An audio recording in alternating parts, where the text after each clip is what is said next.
Ça y est, une nouvelle ville, un nouveau début. J'ai l'impression que tu récites le slogan d'un téléfilm bas de gamme. Arrête de râler, viens m'aider à déballer. Bonjour, je m'appelle Agnès. Papa et moi avons traversé 3 étapes pour tout recommencer. Ma mère était décédée il n'y a pas longtemps. Elle était malade. Papa avait donc décidé que déménager serait la meilleure façon de faire face à notre chagrin. Je n'aimais pas notre nouvelle maison, ni la ville dans laquelle elle se trouvait. Je pleurais toujours la perte de ma mère. Le premier jour d'école, je me préparais au pire. Harcèlement, bizutage...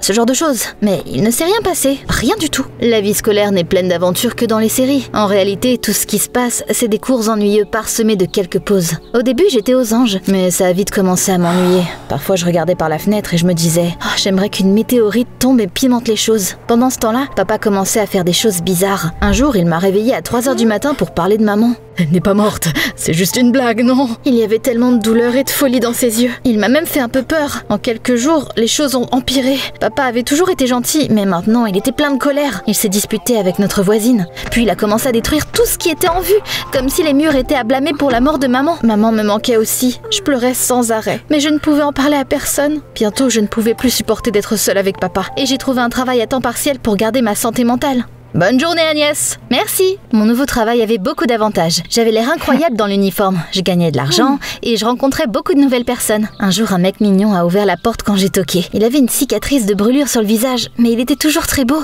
Livraison de chaleur délicieuse. Voici votre pepperoni aux champignons. C'est ma pizza préférée d'ailleurs. Vraiment, c'est ma préférée aussi. Allez, laisse-moi t'inviter. Il s'appelait Vince. Étonnamment, on s'est super bien entendu. Et on s'est même échangé nos numéros de téléphone. Il avait l'air de s'intéresser à moi et il savait bien écouter. Alors, t'aimes bien la nouvelle ville?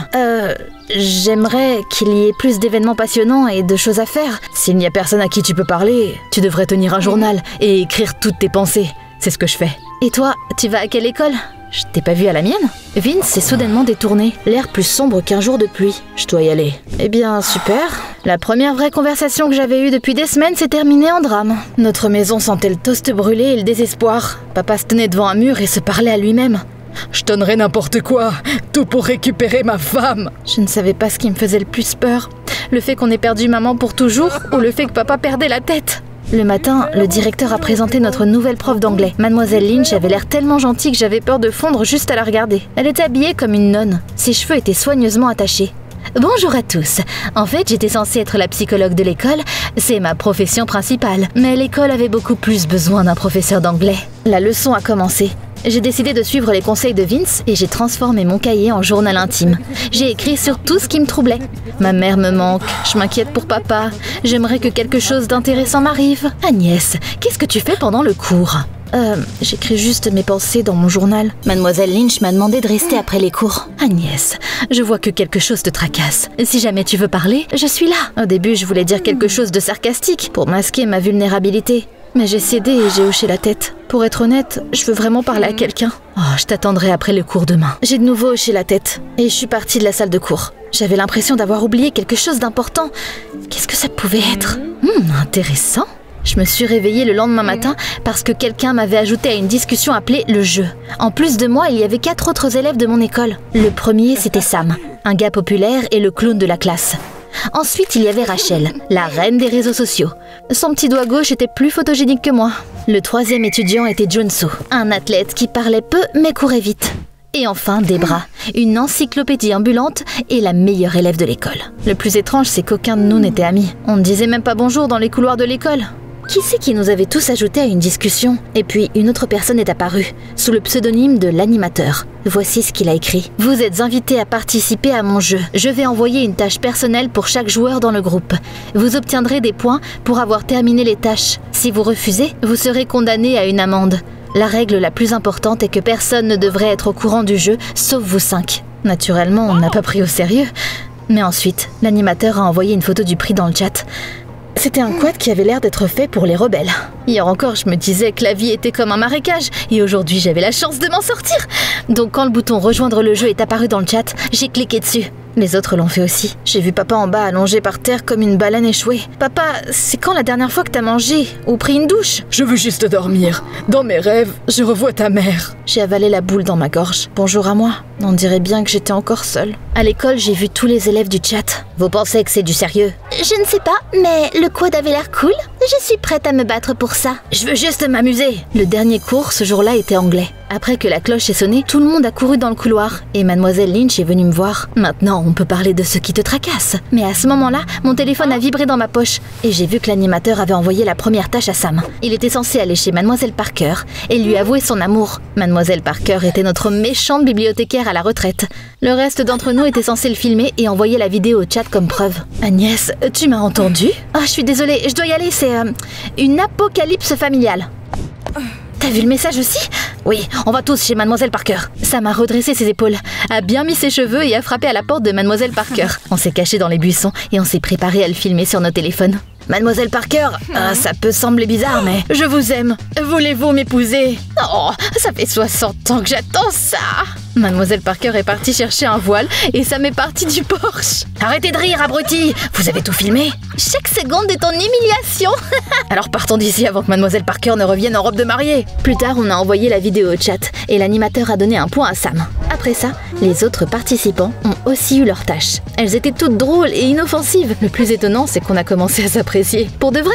On était tous si différents, mais à un moment donné, on est devenu une équipe. Pendant ce temps-là, papa continuait à s'échapper de la réalité pour entrer dans le monde des rêves. Papa, j'ai fait de la soupe. Je n'ai pas faim, Agnès. Je me suis plongée dans le jeu et dans mon travail. J'étais tellement occupée que je n'avais même pas le temps de parler à Mademoiselle Lynch. Un jour, un motard s'est garé près de l'école. On aurait dit qu'il s'était échappé d'un film de Mad Max. Et toi, tu sais où est Vixen? Qui?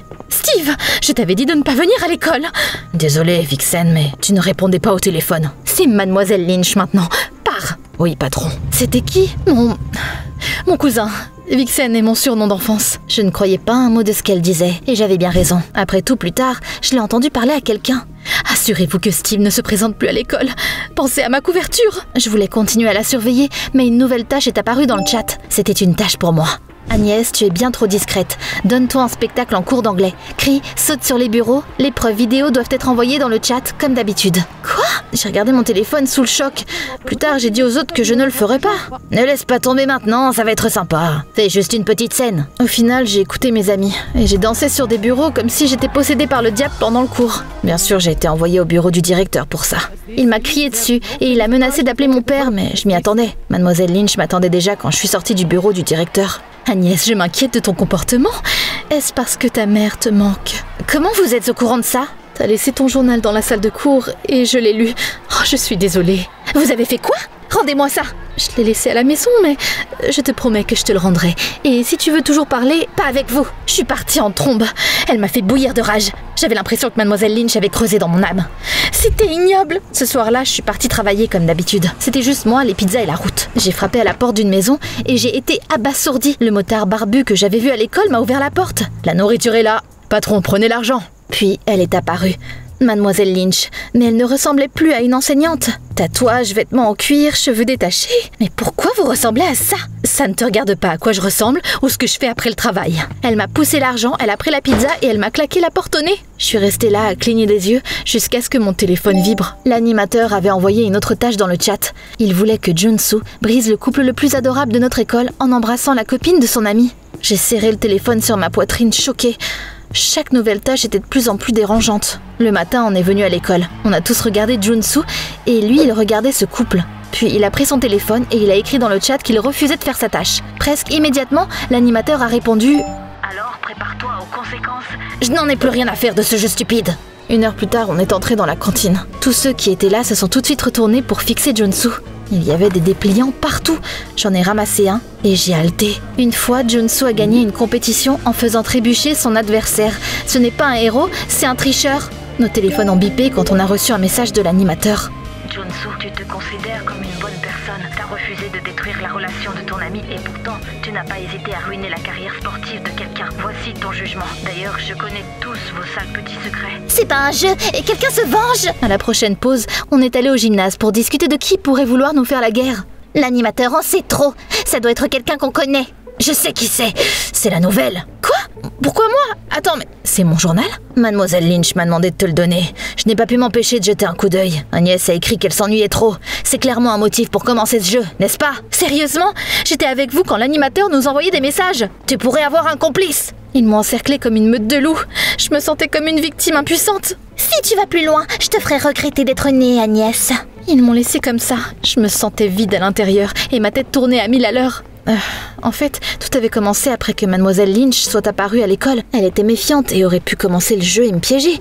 Mais qu'est-ce que notre prof pourrait préparer? Je devais blanchir mon nom.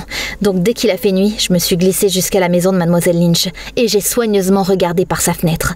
Les gens à l'intérieur avaient l'air de vrais gangsters. Mademoiselle Lynch était clairement celle qui dirigeait tout. Où est-elle? Tu me cherches? Oui, parce que je pense que vous êtes l'animateur. Je lui ai parlé du jeu et du fait qu'on m'avait piégée. Je pensais qu'elle allait s'énerver contre moi pour l'avoir découverte. Mais à ma grande surprise, Mademoiselle Lynch a ri gentiment. Tu sais, dans ma jeunesse, tout ce que j'ai fait, c'était errer, voler et commettre des fraudes. J'ai fini par aller en prison. Ce n'est que quand j'ai touché le fond que j'ai réalisé qu'il était temps de changer de vie. Après avoir purgé ma peine, j'ai essayé d'obtenir un bon emploi, mais personne ne voulait m'embaucher à cause de ma mauvaise réputation. J'ai regardé autour de moi et j'ai réalisé qu'il y avait beaucoup de gens comme moi. C'est à ce moment-là que j'ai créé cet endroit. D'anciens criminels apprennent à être des gens décents ici. Mais c'était pas assez pour moi. J'ai falsifié des documents et j'ai trouvé un emploi dans une école pour aider les adolescents. Pour les empêcher de répéter mes erreurs, tu sais. J'ai hoché la tête. J'avais l'impression de la comprendre maintenant. Mademoiselle Lynch avait l'air sincère. Je pouvais voir qu'elle était pleine de remords. Et c'était quoi toute cette histoire à propos d'un jeu? Je peux t'aider? Tout à coup, j'ai vu un quad passer, celui que l'animateur avait promis au vainqueur de son jeu. J'ai reconnu le chauffeur et j'ai serré les poings. Non merci, je sais déjà qui est derrière tout ça. J'ai envoyé l'adresse à mes amis et je leur ai demandé de venir le plus vite possible. C'était l'adresse de Vince. Je pensais qu'il était cool, mais maintenant, t'es l'animateur. Et toi, t'es pas aussi stupide que je le pensais. Oui, j'ai organisé le jeu. Pourquoi tu nous ferais ça? On ne t'a rien fait de mal. Vraiment? Demande-leur, tiens. J'ai regardé mes amis. Pendant un moment, tout le monde est resté silencieux. Mais seulement pour un moment. J'ai fait trébucher Vince lors d'une course importante. Je me suis moquée de sa brûlure. J'ai quitté Vince devant toute l'école. J'ai volé ses recherches. C'est ça, je suis scolarisée à la maison à cause de vous tous. Vous avez mérité ce que je vous ai fait. Attends, mais qu'est-ce que j'ai fait, moi? Tu ne m'as pas fait de mal. T'as juste dit que t'aimerais que des choses intéressantes t'arrivent. J'avais besoin que tu joues le jeu pour que tu deviennes le bouc émissaire. Je les ai tous regardés, un par un. Vous êtes tous terribles. Et toi, Vince, t'es pas mieux.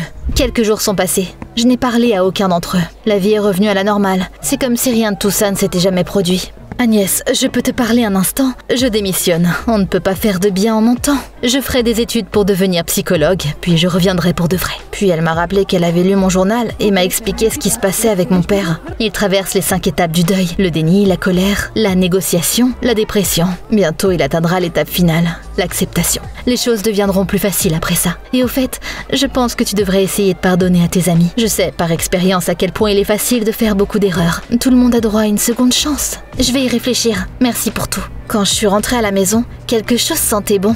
Papa avait l'air propre et joyeux pour la première fois depuis longtemps. J'ai fait à manger, Agnès. Oh, je suis désolée de ne pas avoir été là pour toi quand tu en avais besoin. Mais maintenant, je suis là, avec toi. On s'est assis sur le toit toute la nuit et on a parlé. À propos de maman, à propos de notre douleur, à propos du futur. Le matin, j'avais l'impression d'être enfin prête à passer à autre chose. Fais attention à ce que tu souhaites, parce que parfois, nos souhaits se réalisent.